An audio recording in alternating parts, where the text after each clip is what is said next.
Hey guys, it's Jessica Fury. Tune in every Monday for new episodes. Don't forget to like and subscribe.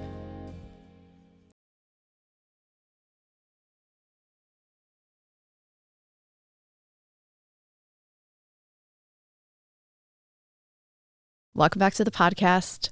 I'm your host, Jessica Fury. So this is a two-part episode. Part one is with myself, and part two is with guests that I'm bringing on today because this is probably up to date, the most powerful, vulnerable, exciting, and hopefully creates a connection to you episode. But before we even get into this episode, I want to remind you to like and subscribe to the podcast because it continues to bring amazing people onto this platform. So I'm so grateful for you being here today. And before we get into anything at all, I'm so excited actually to just get into this episode, but I do have to remind you that some of the subjects that are being discussed today is the use of psychedelic medicines. If you want to partake or if you are interested in partaking in any type of these healing modalities that are being spoken about today, they are the opinions of others. So if you're interested in this, you need to speak with your medical doctor or a medical professional before you get into any use of psychedelics. Now, here is my episode. I have been so over the moon to be sharing what I'm about to share. So I am trying to make myself as comfortable as possible because I've been waiting for the last 2 weeks, 2.5 weeks to get into this podcast space to share my experience with Bufo. 5-MeO-DMT. 5-MeO-DMT Bufo is the most powerful psychedelic you can ever use. And somebody used the reference when I was listening to so many different episodes that 5-MeO is the star of the Christmas tree. But I've been really just wrapping my brain around everything that's gone on over the past 2 weeks, probably 10 days now since I did my serum. So 2 weeks, that's more than 10 days. So probably I'm on day 17. But I want to just before I even tell you about anything of my experience, I want to just give a reference just to really just connect the person who's listening to this about myself. And this is a two-part episode. I am going to speak a little bit more about the healing modalities of these plant medicines with two of my friends that are coming and meeting me in the studio today. You guys are going to be so excited. But just as a reference, I have never been the type of person to be always want to be high, always want to smoke weed, always want to get drunk, always want to be this. I have never, for as long as I've been a teenager in my 20s, I've never been the type of person to smoke weed every day or always getting drunk, always drinking. And when I was a teenager, I ate mushrooms. When I was a teenager, I tried LSD, acid. But it was always something that I did because it was a party thing and it was fun.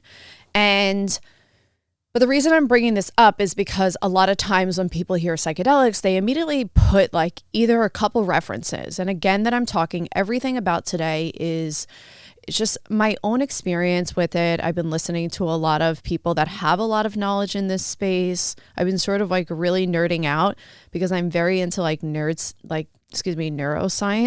I'm very, very into the power of your brain. So the reason I'm bringing up this reference is because I know that somebody may be listening to it and they're essentially using drugs. Essentially you're using you're getting high. But then I'm making this a point because I'm yeah, no, that's there is no comparison. There is zero comparison to smoking weed, eating mushrooms, and just, I don't know, and I feel it's important for me to share that background because it can sort of fast forward any type of questions that you may be asking yourself, oh, does Jessica use drugs? Is she using this? Is she using that? I barely smoke weed. Barely smoke weed. If I smoke weed, it's probably twice a year. twice a year, once a year. I live in LA, so it's like it's legal. I literally can like smoke up right in this studio, but so it's just like never been something that's been really a part of me to be like, ooh, I need to do this to get high. So I did ayahuasca. I've sat in 3 different ceremonies. I've drank 6 times. So I had an idea of the power of psychedelic medicines and taking your brain into a visual. And I want you to just remember that word visual, a visual of taking your mind to a 5th dimension, because we live in the 3rd dimension. Again, I'm just saying this. People who know me, I'm like, can be incredibly woo-woo. At the same time, I can be incredibly like business oriented, like gotta do what I have to do, like, and I can be in a very free spirited. Someone told me last week, and I'm all over the place, but there's so many different parts to this that I'm just like, I don't have anything that I'm following. I'm just doing everything from the heart. And people would consider me have a high spiritual intelligence. So I have done ayahuasca, and it's a visual experience, whatever it is that your intention is. And I've done it throughout like the past 2.5 years. And I now fast forward to today, present, about 2 months ago, 2 months ago, someone very close to me mentioned that they spoke to someone who is pretty known in like the healing psychedelic space. And the reason why I'm merging those 2 things is specifically because they have an incredible, powerful, like, ability to heal an individual. And everything is my opinion in this episode. There's some factual stuff to it, but I'm not the professional behind this, but I've done a fuckload of research. So about 2 months ago, someone mentioned Bufo and that they were going to do Bufo. And Bufo is a frog. And in my part 2, one of the people that's coming on there may have a little bit more reference of like where it comes from. But I wanted to make most of this episode about my experience with it. And I think I'm just taking like my own excitement, that may be a combination of excitement and, you know, maybe just really working through the vulnerability that is going to come through in this episode has been taking me a lot of like time and patience to really sit in it. So about 2 months ago, I was introduced to Bufo, and the person I was with, we went onto YouTube and we watched a video of like someone doing Bufo. And it's, when I was watching it, it's hard to really like connect to like, oh my God, like that's what it's about. That's what it's about. So I started to read about like the powerful healing abilities that this medicine has. And I started to just look a little bit more into it. I have like some medicine friends who like ayahuasca, or, you know, I occasionally will microdose psilocybin, like different types of psilocybin. A lot of the mushrooms that I do microdose, or if I were to eat them, they come, and I know this is very woo-woo, they are grown in a very loving and nurturing space. And I know you're probably like, Jessica, it's basically like eating shit. So how is it that it's a very loving and nurturing space? The person that I am connected to, they grow such beautiful, beautiful, beautiful mushrooms. And so I have like different friends in the medicine space. And the reason I'm saying a medicine space is because I see these as medicines. And the more that you're going to be connecting to this episode, I guarantee that you're going to see more and more things of people talking about these medicines. So I mentioned to like a couple of my friends that I was going to do Bufo. And some of them have done it and some of them hadn't. So I was introduced by someone about Bufo, and this person who facilitates Bufo. So I got on the phone with this person, and now I've made the decision to be like, I'm going to do this. I have been really in a space that I would say that has been both challenging, because I'm a very passionate person. It takes a lot of passion and focus for me to put energy into myself as a woman who's an entrepreneur, as well as someone who is on a journey of healing. So I've been up against myself with a lot of uncertainty with a relationship, a lot of uncertainty with my career, a lot of uncertainty with just like the unknown. And I talk about this a lot on the podcast.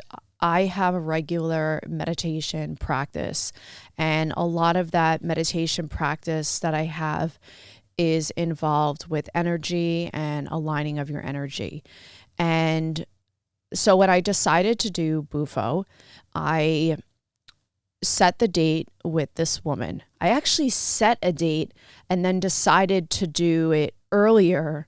And the day that I did it was March 8th. And I'm bringing this up because if you're a person who's like into numbers, 8 is a very powerful number in the like numerology world.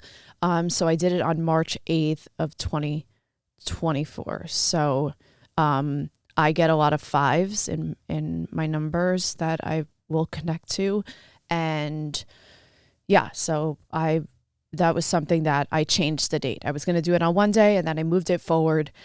And most people that I've spoken to that they've done Bufo, they, like this person who facilitated it, they made mention to me that sometimes people just like have to go back to their work. Like you have to go back to work right away. They have to go back to their families. They have to go back to their partners. Like they normally don't take any time off.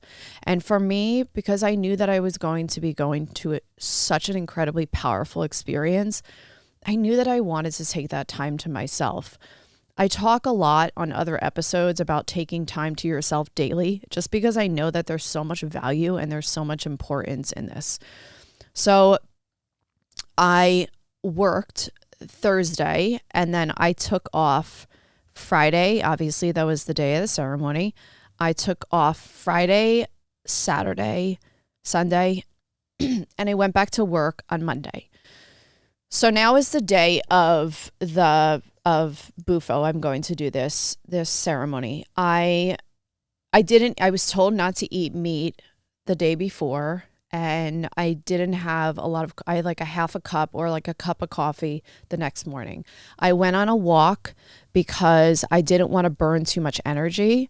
I fast every day. I usually don't eat till like 1 o'clock. So I'm usually like fasting for like 16, 17, 18 hours. So she told me not to eat in the morning. So I just said, okay, fuck it. I actually didn't eat, just to jump ahead like to like 4 p.m. So I went on a walk. I wanted to be like incredibly grounded. I still continued to do my meditation practice. And I went to this person's house, and I showed up at the house, and I was dressed in as much white as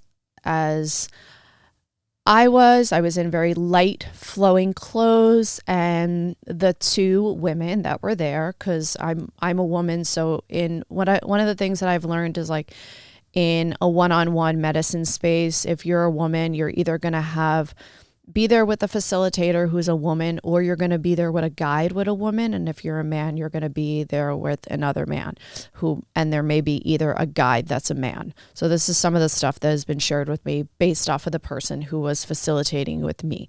So I go there, and there's these two women, they're dressed in white, which is a form of like purity. So we go into this beautiful, incredible room, and I'm in Southern California. So it's in a location in Southern California that I went to, and it's a beautiful, incredible spring day. And I go into this room, and this room is set up with 2 different mats. So just imagine just like 2 mats, and they're white, and they're covered, and there's pillows, and the whole space has like crystals, and it has like a very, like, if you're in the real estate or any type of like interior decorating field, the room is set out to be like incredibly, like all these natural earth toned. It's very light in the room. There's no like dark shadows. Like even like the light that's coming in from the outside and like bouncing off the walls is really bright. It's beautiful. And it has like wood framing on the ceiling, which is like, I absolutely love that. So the room is like really set up to be really peaceful. And so I meet with the woman who's going to be the facilitator, and she just talks to me, and and I'm like nervous. I'm nervous because I don't know what I'm like going to be experiencing. And I'm nervous because from what I've been told, it completely, everything you just completely annihilates. And when I hear the word annihilates, I'm just like, there's so many different things that come to mind. And every single time I go into a psychedelic space, every single time I have a fear of like, I'm going to die. This is a fear that I have from the many ayahuasca ceremonies that I have. If I microdose, I eat less than the person gives me because I am incredibly anxious when it comes to moving into these spaces with these medicines. People that are friends of mine that are in the medicine space, they know that, and they have to literally coach me and be like, no, you need to do this. You need to do this. So for reference, like just letting you know, like I'm already anxious. So I'm sitting there and we're talking to this woman, and so prior to going into this, I kept hearing like, you need to have an intention, you need to have an intention, you need to have an intention. And I know that when you work these plant medicines that you are working with an intention. And one of the things that I happened to hear throughout the week was that you don't want to do an intention, especially on your first time, that is so specific that you sort of have an attachment to it.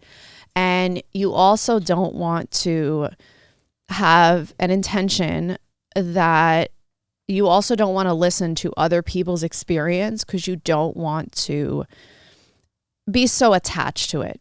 So I listened to this one girl's podcast, and it's called Modern Psychedelics. And I listened to her episode on setting an intention. So I wrote it in my notes section, and I normally don't use my phone on the podcast, but I wrote it down because I wanted to read you guys exactly what my intention was. So now we sit on the mat, and I'm sitting in front of the woman who's the facilitator, and she explains to me that, Bufo is, just for reference, and that's why I said this is like 2 parts. So the other guests are going to come in this space. They're going to be able to explain like a little bit more of exactly what it is. But so it's a frog, and you're basically smoking the venom of the Bufo frog. When I watched the videos on YouTube, I saw that it's out of like a meth pipe or a crack pipe. And that's why I made this reference at the beginning of this episode with like just my history with like different types of psychedelics and drugs and just being around certain things in this space. So this woman actually had her medicine set up in like this green vape pipe. It was kind of cute. There was like a little frog at the end. So there's like little glass vial was at the end of it, and that's where the medicine was.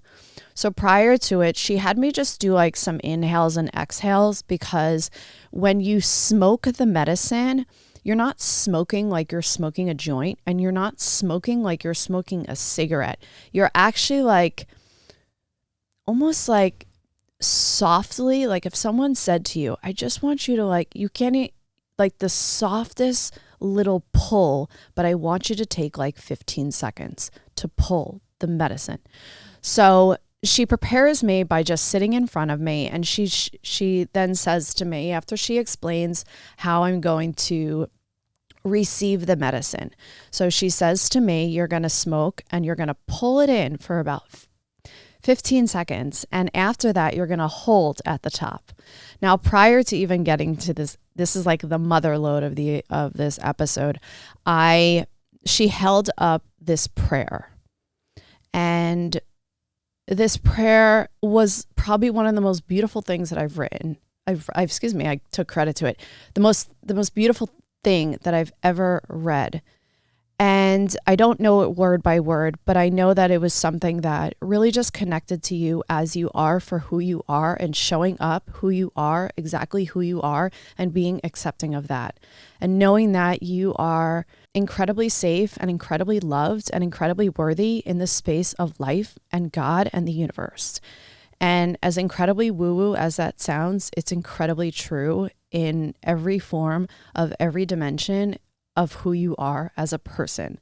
So I read this thing in front and I read that. And then she gives me the pipe and she says, I want you to say your intention. So this is my intention. And I'm just going to read exactly what it is. And my intention, and this is what I said when I closed my eyes. And I know this is incredibly personal, but I just know that if somebody is going through something and they really want to move into a space of healing, this is the reason why I'm sharing it. So my intention, I closed my eyes and I held this vape pipe close to me and it said, show me, teach me, help me, heal me, love me. And so she gave me the pipe and now I pull in and I coughed a little bit and then the smoke went up and she's like, and you actually are not supposed to stop within the 15 seconds. You have to pull all the way in because your ego will fight you. So I pulled in and I held at the top and then that was it. I completely blanked out because and I didn't make mention of this at the beginning of it. The total of this ceremony is between 20 minutes to a half hour. Mine lasted about 25 minutes. Within the first 5 to 8 minutes, you completely black out. This is the only medicine that completely annihilates your ego. You literally completely black out. And you have no visual form of anything that's in front of you. And during this moment of just being completely blacked out, this is the most powerful medicine because it is all felt. It is the only felt experience that you have to anything that is a higher dimension.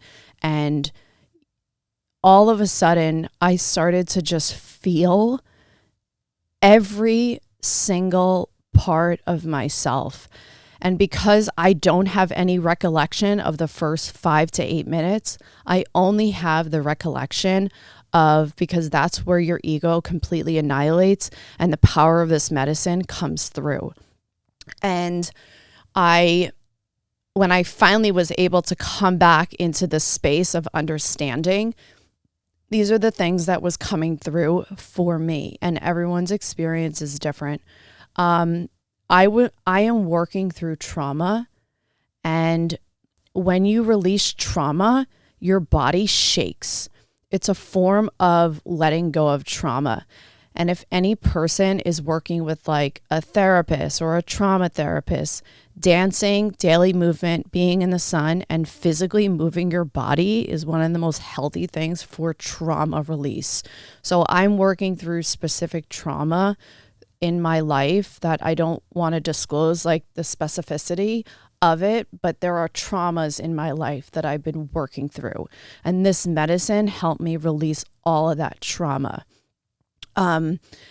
This is incredibly personal, but this is something that I do want to share. And I did want to do an episode on this just because I hold a lot of space in my podcast, as well as I am very protective of my energy and people that I surround myself with, is that I physically stepped into my power. I physically saw myself, every part of my energy just went, whew, everything that any type of some of the trauma that I've experienced is that I've been shamed.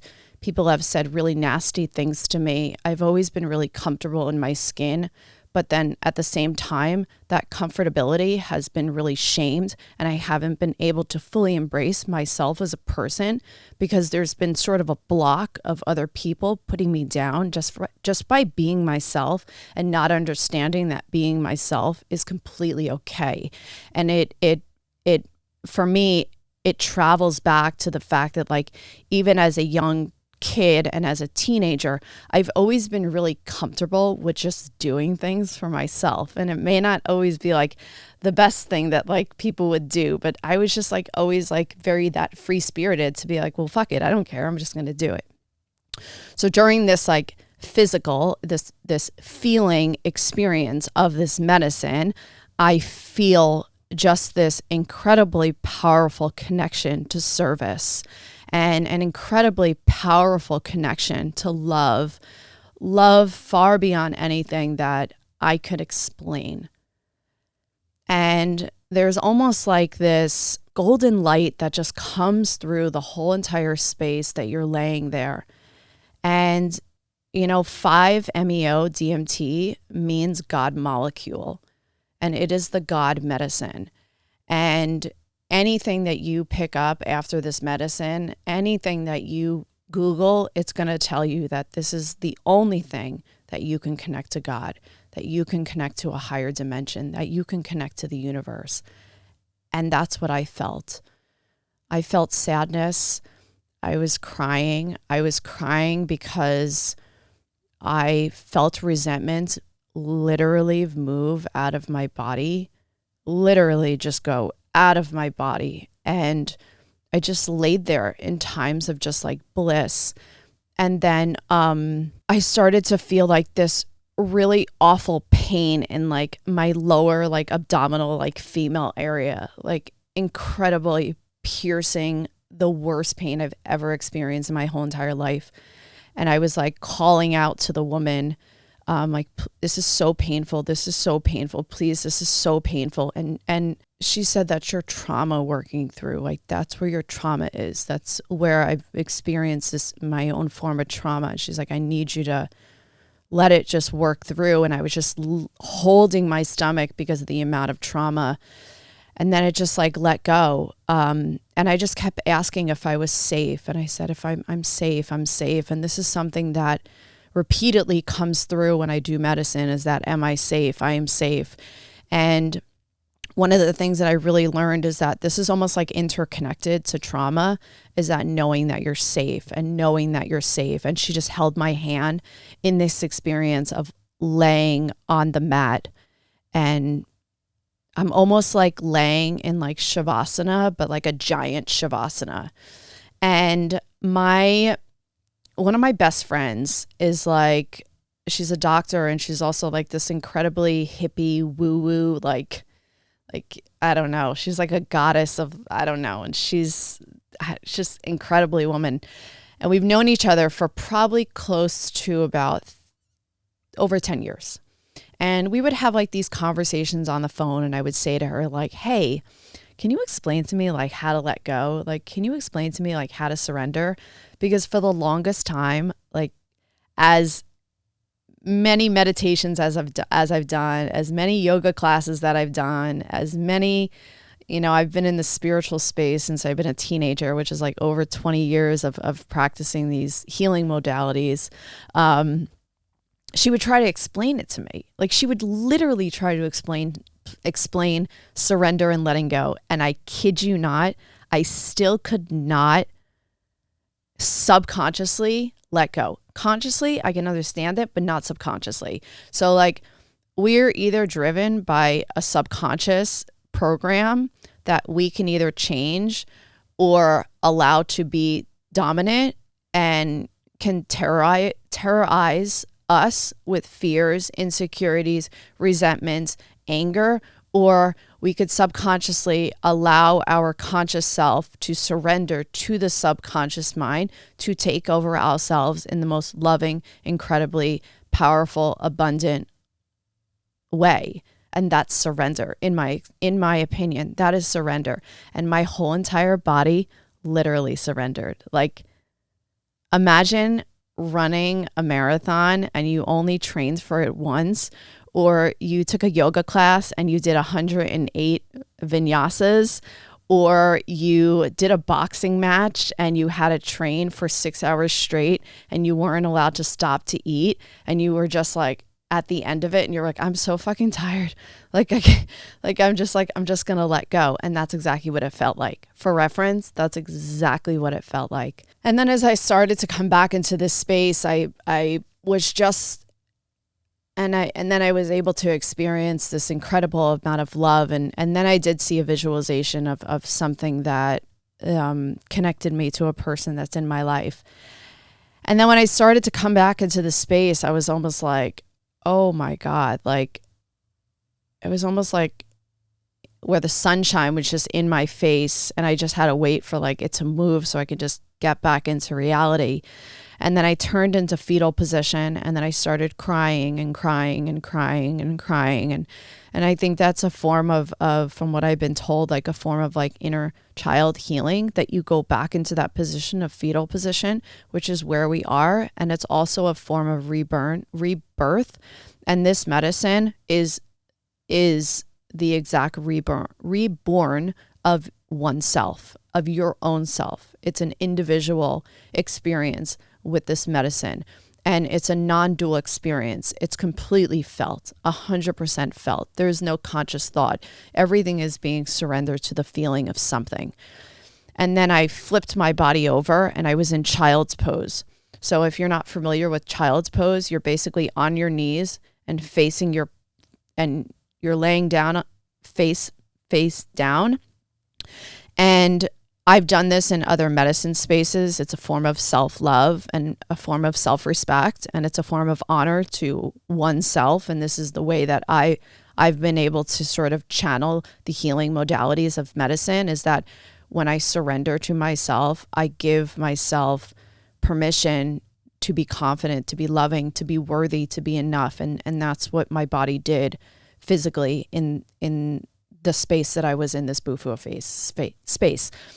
So then eventually I laid back onto my back, and now I'm just laying there, and she did offer me more. And I said no. Like I was just like in a complete space of just like, I love this medicine. Like I love it. Like I love it. I have never been in such an incredible space. I love it so much. Like, and then I just started to cry. I started to cry because it's such a privilege.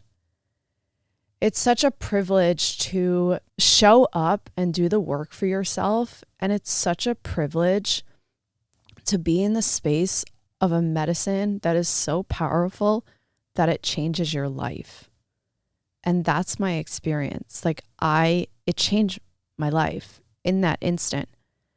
And it was a privilege. It's a privilege to show up for yourself and really see the work. Like really see like the work start to show up. So now I'm coming back to life, and I'm like, oh my God, I'm so hungry. Like, I don't know if I'm so hungry or if I'm still in this space. So she like gave me pieces of oranges and water, and then she sat me up and I was done. She said, you were there for like 25 minutes. And, we were just talking a little bit about my experience. And then she told me during like the first 5 to 8 minutes that my body went just a lot of times. So other people, they'll roll around. Some people, they'll fight out of aggression. And if you're watching this on the YouTube, you're going to see my hands are like moving back and forth. It's like a fighting. Some people are trying to fight through the medicine of whatever it is that they're trying to fight from. Not every person's experience is the same. Everyone's is different.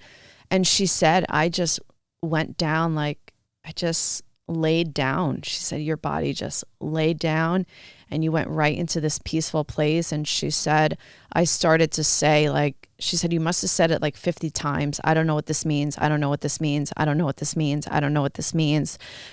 And she said, whatever that pattern is, whether through compulsion or obsession, it released. But she's like, it was just like, you just kept saying it.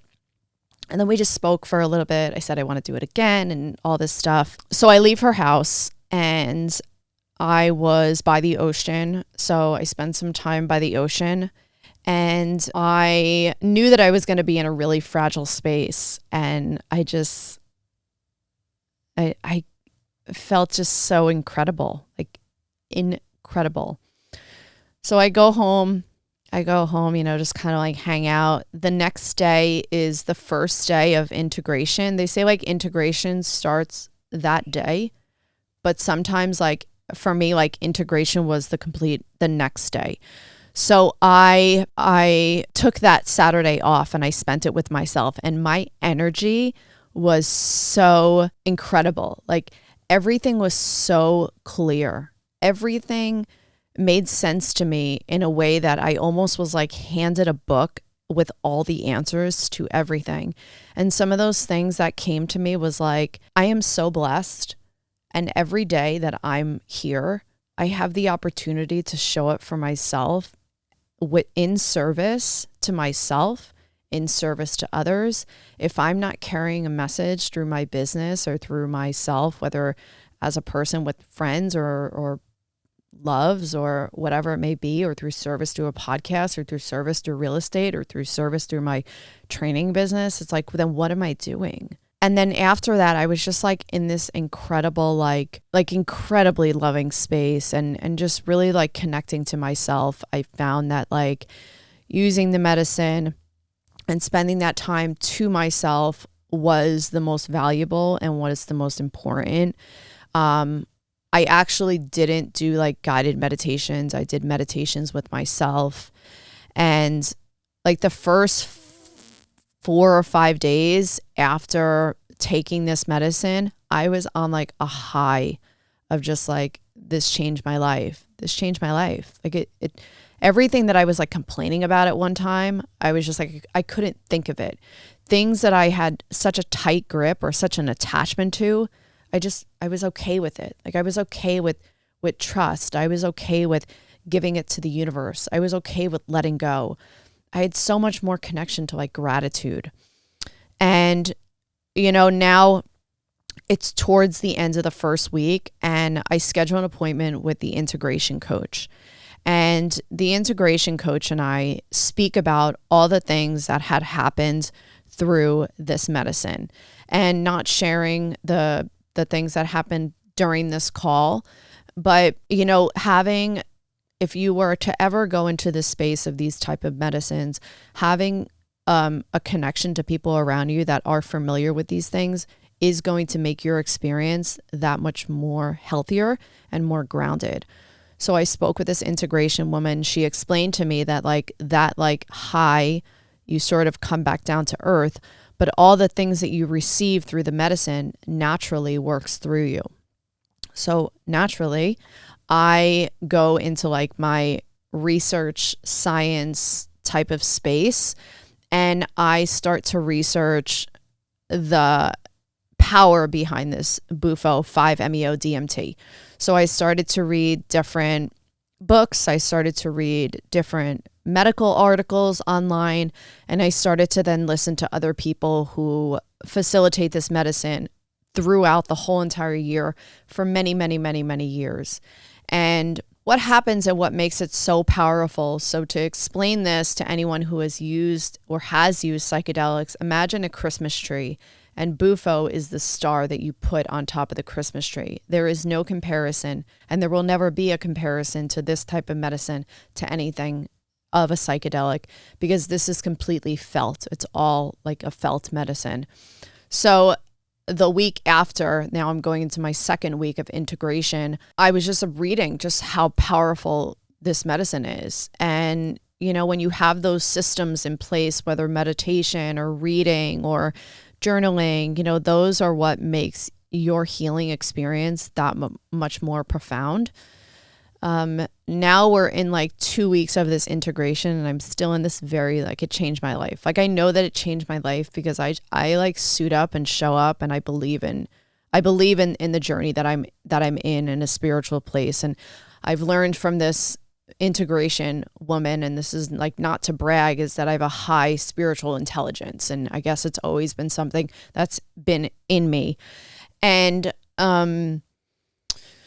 so this past weekend, I literally got hit with this overwhelming amount of emotion. Like it was so overwhelming. It was like I never experienced being overwhelmed ever before, and all of a sudden I experienced it, and it was so new. So I scheduled another appointment with the integration coach and we talked through it. And she was explaining to me that, like, sometimes integration can take 3 months, but like coming back down to earth, that's where, we have to come back to leading from the heart as opposed to our head. And that doesn't mean that if you have to make like a logical decision, you're going to just like go what feels, but as a way to sort of not lead from a place of like ego, when you come back into that place, what your intentions are, like what were those intentions? What were those things that you received back from the medicine? I want you to lead more with that, as opposed to going back to those places of fear or the need to control or the need to control the uncertainty. And just to be in those emotions. She did tell me to observe, to continue to journal them, and to just be patient with myself. And I'm still in that integration, but I did want to come on the mic because I did want to explain how powerful it was for me, how life-changing it was for me, how just, I don't know, how just more present I am and how much more connected I am just to people as a whole, by just leading with the intention to make a connection to the other person. And know that I already have everything that I need, because I do. I'm a very abundant person, and by changing that state of mind, even if it was to go into this space of Bufo, it really healed me and it really helped me. And I'm going to just end by saying this is the end of our part 1. We do have a part 2, but if you do have any questions, you are always welcome to just send them to me through my DM at Jessica Fury Podcast. And yeah, I will see you on the other side, and I will talk to you soon.